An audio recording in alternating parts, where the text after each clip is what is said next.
Super CM ಆಗ್ತಾ ಇದಾರೆ ಅಂತ ಯಾರು? ಎಲ್ಲ ನೋಡಿದ್ರು ಸೂಪರ್ ಸಿಎಂ ಸುರ್ಜೇವಾಲಾ ಕಲೆಕ್ಷನ್ ಮಾಡ್ಸ್ರಾಟ್ರಿ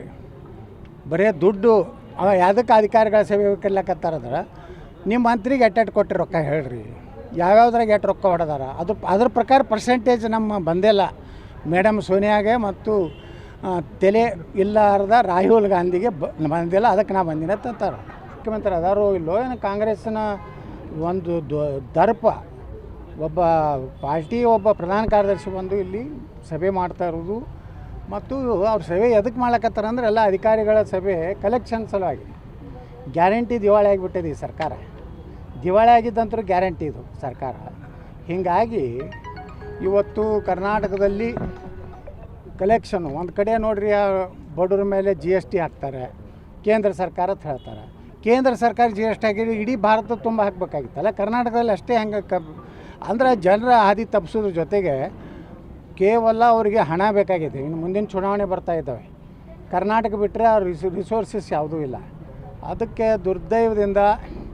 ಕರ್ನಾಟಕದಲ್ಲಿ ಇಂಥ ಒಂದು ಆಡಳಿತ ನೋಡಿದ್ರೆ ಇದು ರಾಜ್ಯಪಾಲ ಆಡಳಿತ ತೋರಿಸು ಒಳ್ಳೆಯದು ಇಲ್ಲಿ ಸರ್ಕಾರನೇ ಅನ್ನೋಂಥ ಒಂದು ಇದು ಇಲ್ಲ ನೋಡಿರಿ ಮಹಾನಗರ ಪಾಲಿಕೆ ಕಾರ್ಮಿಕರು ಮೊನ್ನೆ ಸ್ಟ್ರೈಕ್ ಮಾಡಿದ್ರು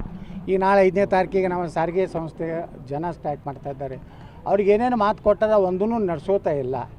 ಅವಾಗೂ ಹಿಂದೆ ಶ್ರೀರಾಮುಲು ಇದ್ದಾಗ ಹೀನಾಯವಾಗಿ ಅವ್ರನ್ನ ವಜಾ ಮಾಡೋದಂತ ಮಾಡಿದಾಗ ನಾನೇ ವಿಧಾನಸಭೆಯಲ್ಲಿ ಪ್ರಸ್ತಾಪ ಮಾಡಿದ್ದೆ ಅಂದರೆ ಎಲ್ಲ ಇಲಾಖೆಯಲ್ಲಿರುವಂಥ ಜನರು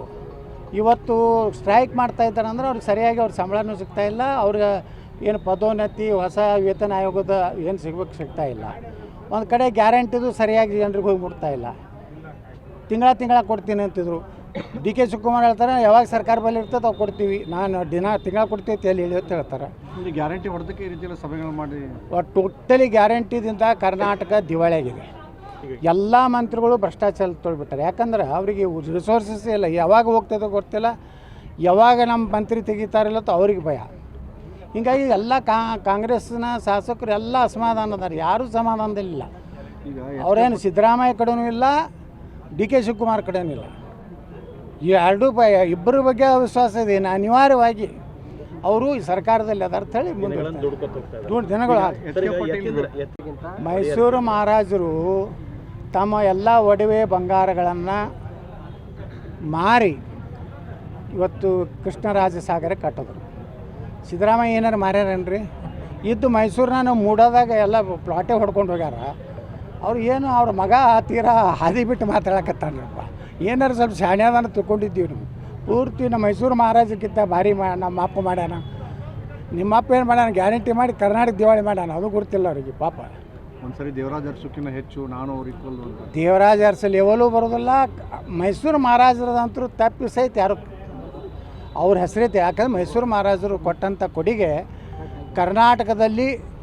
ಆ ಭಾಗದಲ್ಲಿ ಈ ಕಡೆ ಇರಲಿಕ್ಕಿಲ್ಲ ಅವ್ರದ್ದು ಮೈಸೂರು ಭಾಗದಲ್ಲಿ ಅವ್ರ ಅದ್ಭುತವಾದ ಕೊಡುಗೆ ಇದೆ ಅವರ ಜೊತೆಗೆ ಯಾರೂ ಹೋಲಿಸುವಂಥದ್ದು ಮೂರ್ಖತನ ಮತ್ತು ಅವರು ಅಸಂಬದ್ಧ ಒಂದು ಹೇಳಿಕೆ ಅಂತ ನಾನು ಹೇಳ್ತೀನಿ ಹೈಕಮಾಂಡಕ್ಕೆ ಸತ್ಯದ ಅರಿವು ಆಗೈತೆ ಅಂತ ನನಗೆ ಅನ್ನಿಸ್ತದೆ ಏನು